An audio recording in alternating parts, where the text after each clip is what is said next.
Good morning বন্ধুরা, এই যে আমরা সবাই রেডি হয়ে গেছি। এবার প্রথমে ব্রেকফাস্ট করতে যাব, তারপর আজকে যাব হলো বাসুকীনাথ মন্দির। কালকে যাওয়া হয়নি, আজকে যাব। কিছু বলার আছে তোমার? Good morning. গুড মর্নিং বন্ধুরা, এই মন্দির সংলগ্ন মার্কেট এরিয়ায় প্রচুর খাবার দোকান আছে। এই একটা আছে গণেশ ভোজনালয়, এরপরে আছে এই যে মা লক্ষ্মী, ওই দিকে আরেকটা আছে সাই পবিত্র ভোজনালয়। এইটা কাল দুপুরবেলা খেয়েছিলাম। তো এরকম লাইন দিয়ে প্রচুর আছে। আর একটা জিনিস মনে রাখবেন, এই সাই শিবম পবিত্র ভোজনালয়ের ঠিক অপোজিট রাস্তাতেই এটা মন্দির সংলগ্ন একমাত্র টয়লেট। আমি এখানে আশেপাশে কোথাও টয়লেট দেখিনি, যাকেই জিজ্ঞেস করছি সেই এখানে দেখিয়ে দিচ্ছিল। তো ঠিক একদম সাই শিবম পবিত্র ভোজনালয়ের অপোজিটে এইটা খেয়াল রাখবেন। আর এই যে ওপর দিয়ে গতকাল লাইন দিয়ে গেছি, ব্রেকফাস্ট অর্ডার দিয়ে দিয়েছি, লুচি পুরি, বেশি কিছু নাই। সকালে হালকা খেয়েই বেরোবো। তো যাওয়া যাক। এবার আমরা ওই গণেশ থেকে খাবো। সাই থেকে আমরা খেয়েছিলাম দুপুরবেলা, কালকে রাত্রিরে ডিনার করেছিলাম শ্রীলক্ষ্মী থেকে, আর আজকে গণেশ থেকে। যে আজকে ব্রেকফাস্ট। আর দাম এখানে সব দোকানেই সেম, তবে এখানে পুরির সাইজটা ছোট। এখানে পুরির সাইজ ছোট। আচ্ছা, কত কালেরটা থেকে ছোট?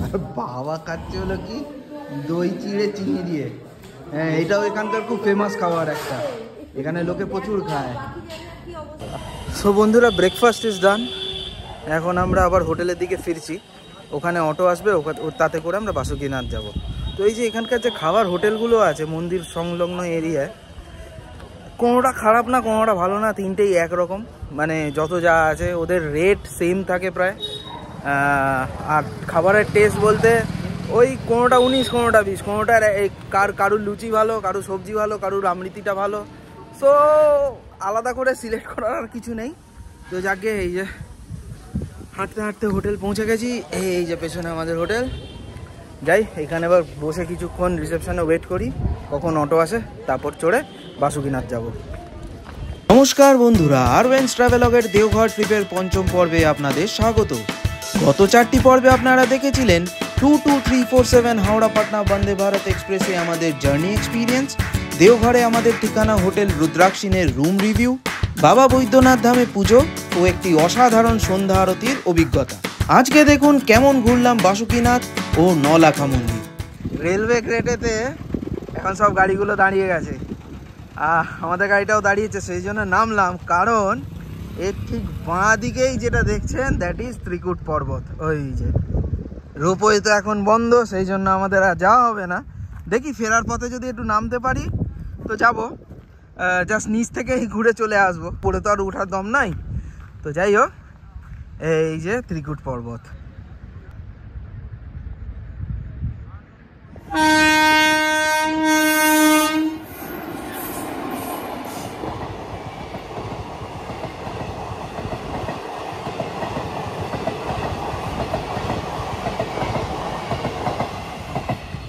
বন্ধুরা, এই বাবাধাম ঘুরতে এসে বাসুকীনাথ মন্দির ও নলাখা মন্দির ছাড়াও ঘুরে নিতে পারেন তপবন ও ত্রিকুট পর্বত। হাঁটুতে জোর থাকলে ত্রিকুট পাহাড়ে রোপওয়ে বন্ধ থাকলেও ট্রেকিং করে ঘুরে আসতেই পারেন। এছাড়াও আমাদের প্ল্যানে গিরিডি অঞ্চলের খান্ডোলি ড্যাম ও উসরি ফলসও ছিল, বাট আমাদের অটো ড্রাইভার সত্যেন্দ্রজি বললেন যে এই সময় ড্যাম ও ফলস দুই প্রায় শুকনো, সেরকম জল থাকে না, তাই অত দূর যাওয়াটা আমাদের বেকারই হবে। যা শুনে আমার বেশ লজিক্যাল লেগেছিল। তাই তাড়াহুড়ো না করে আলাদা আলাদা দিনে ঘুরে নিচ্ছি বাবা বৈদ্যনাথ ধাম ও বাবা বাসুকীনাথ মন্দির। আর ভিডিওর মধ্যে এবং ডেসক্রিপশনে আমাদের অটো ড্রাইভার সত্যেন্দ্রজির ফোন নাম্বার ও যোশীডি থেকে দেওঘর, আবার দেওঘর থেকে বাসুকীনাথ আপ অ্যান্ড ডাউনের অটো ভাড়াও আপনাদের সুবিধার্থে দিয়ে দিলাম। ওকে বন্ধুরা, সো অলমোস্ট 1.25 ঘন্টা অটো জার্নির পর এসে বাসুকীনাথে পৌঁছেছি। গাড়িতে হলে হয়তো এটা 1 ঘন্টায় হয়ে যেত। তো আমাদের যে পান্ডা যিনি আছেন উনি আমাদেরকে বলেছেন সিংহ দরজা বললো, সেখানে গিয়ে দাঁড়াতে হবে। এই যে পৌঁছে গেছি সিংহদ্বার। আর এই সিংহদ্বার থেকে ভেতরে ঢুকেই এই বাঁ দিকে রাখবো হলো আমাদের জুতো। ঝাড়খণ্ডের দুমকা জেলায় অবস্থিত এই অতি গুরুত্বপূর্ণ হিন্দু তীর্থস্থানটি 1600 খ্রিস্টাব্দের শেষের দিকে বাসুকী তাতমে নামক এক আদিবাসী দ্বারা নির্মিত হয়েছিল বলে মনে করা হয়। এই স্থানে মহাদেবকে নাগেশ রূপে পুজো করা হয়। বৈষ্ণোদেবী দর্শনের পর যেমন বাবা ভৈরবনাথের দর্শন না করলে বৈষ্ণোদেবী দর্শন সম্পন্ন হয় না, তেমনি বাবা বৈদ্যনাথ দর্শনকে সম্পন্ন করতে অবশ্যই আপনাদের আসতে হবে বাবা বাসুকীনাথ মন্দিরে। বাবা বৈদ্যনাথ ধামের আদলেই তৈরি এই মন্দির চত্বরে রয়েছে মা পার্বতী, সিদ্ধিদাতা গণেশ ও কার্তিক ঠাকুরের মন্দিরও। মন্দিরের ভেতরে এবং বাইরে রয়েছে প্রচুর পুজো দেওয়ার সামগ্রীর দোকান, তবে এখানে কোনো ভিআইপি লাইনের ব্যবস্থা নেই। আমরা আমাদের বাবা বৈদ্যনাথ ধামের পান্ডা ঋত্বিকের থেকেই এখানকার একজন পান্ডার সাথে কথা বলে নিয়েছিলাম, যার নাম ও ফোন নাম্বার ভিডিও ডেসক্রিপশনে দিয়ে দিলাম, এবং খুব সুষ্ঠুভাবেই পুজো সম্পন্ন করতে পেরেছিলাম, কারণ বাবা বৈদ্যনাথ ধামের মতো এখানে অত ধাক্কাধাক্কি হয় না। সময় এখন প্রায় দুপুর 1:30। বাসুকীনাথ ধামে পুজো পাঠ সেরে বেরোলাম, এবার রাস্তাতেই সারতে হবে মধ্যাহ্ন ভোজন। বন্ধুরা, বাসুকীনাথ মন্দির দর্শন করে আমরা এখন লাঞ্চ করতে এসেছি ঘোড়মারা বলে একটা জায়গায়। এখানে এই জায়গাটাকে আবার পেড়ামান্ডিও বলে। প্রচুর প্যানার দোকান আছে। একটুখানি দূর বাসুকীনাথ থেকে, মানে ত্রিকুট পাহাড়টা এর থেকে এখান থেকে কাছে পড়ে। সো আমরা এসেছি হলো রুবি রেস্টুরেন্টে, দেখা যাক কি অর্ডার দেওয়া যায়। সো বন্ধুরা, এই হচ্ছে 80 টাকার থালি। একটা আলু পটলের তরকারি দেখছি, ডাল তো ডেঞ্জারাস ডাল দিয়েছে, ভাত আর এই আলু ভাজা, আর কি হলো পাঁপড় ভাজা, আর স্যালাড মানে হলো শসা আচার সমেত। হ্যাঁ, আর এই হলো 140 টাকার থালি। এখানে আছে কি দই আছে, এইটা নাকি মটর পনির নাকি পনির বাটার মশলা, এটা ডাল ফ্রাই, ওকে বললো যখন। এইটা হচ্ছে জিরা রাইস, এইটা রুটি, একটা পাঁপড়, আর এই আলু পটল ভাজা, শসা। হ্যাঁ, আচ্ছা, মিমির তো মুখ খাওয়া হয়ে গেছে, বলে এটাও খাবো। চলো শুরু করা যাক। হ্যাঁ,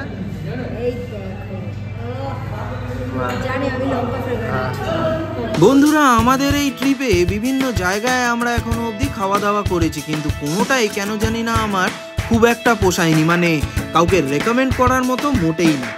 দাম অনুযায়ী খাবার quality not up to the mark, না আমাদের হোটেলের না বাইরের কোনো ভোজনালয়তে। দেওঘর বাবা বৈদ্যনাথ ধাম ছাড়াও বিখ্যাত তার পেঁড়ার জন্য। মন্দিরের পশ্চিম গেট দিয়ে বেরোলেই আছে পেঁড়া গলি, যেখান থেকে আপনি কিনতেই পারেন, বাট বেস্ট পেঁড়া কিনতে হলে আপনাকে আসতে হবে দেওঘর থেকে প্রায় 20 কিলোমিটার দূর এই ঘোড়মারা পেঁড়া মান্ডিতে, যা দেওঘর থেকে বাবা বাসুকীনাথ ধাম যাবার পথে পড়ে। এখানকার পেঁড়া শুধু স্বাদেই নয়, দামেও বেটার দেন দেওঘর। ব্লগটি আগে দেখতে থাকুন, জায়গা বিশেষে পেঁড়ার দামের একটা আইডিয়া আপনারা পেয়ে যাবেন। আর এখন আমরা যাত্রা করছি নলাখা মন্দিরের উদ্দেশ্যে। তো বন্ধুরা, এই যে খোঁড়াতে এসে পৌঁছেছি হ্যাঁ নলাখা মন্দির। এই হচ্ছে নলাখা মন্দিরের টাইমিং, সকাল 7টা থেকে 12টা, আবার 2টো থেকে 7টা। চলুন ভেতরে ঢোকা যাক। বাবা বৈদ্যনাথ ধাম থেকে 1.5 কিলোমিটার দূরে অবস্থিত নলাখা মন্দিরটি নির্মাণ করেন কলকাতা পাথুরিয়া ঘাটা রাজ পরিবারের রাজমাতা রানী চারুশীলা। খুব অল্প বয়সে নিজের স্বামী অক্ষয় ঘোষ ও সন্তান যতীন্দ্র ঘোষকে হারান রানী চারুশীলা। এরপর গৃহত্যাগ করে রানীমা পরিচিত হন এক সন্ন্যাসী বালানন্দ ব্রহ্মচারীর, যিনি ওনাকে এই মন্দির নির্মাণের উপদেশ দেন।